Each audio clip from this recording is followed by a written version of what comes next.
सराटी येथे जमिनीच्या वादातून महिलेला मारहाण, एकाच कुटुंबातील चौघांवर गुन्हा दाखल. सराटी तालुका कवटेमहांकाळ येथे शेतजमिनीच्या वादातून महिलेला लाथाबुक्क्याने आणि दगडाने बेदम मारहाण करण्यात आली.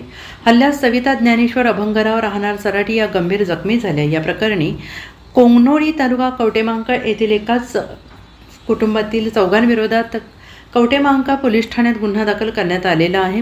शुक्रवार दिनांक 10 रोजी सायंकाळी ही घटना घडली. शुक्रवारी सायंकाळी 5 वाजण्याच्या सुमारास सविता अभंगराव या सराटी येथील गट नंबर 170 मधील आपल्या शेतात कडवळ पिकाला पाणी पाजवत होत्या आणि त्याच वेळी संशयित सुभाष कृष्ण अभंगराव, चंद्रभागा सुभाष अभंगराव, निर्मला कुंडलिक अभंगराव आणि कुंडलिक सुभाष अभंगराव सर्व राहणार कोंगनोळी येथे तिथे आले.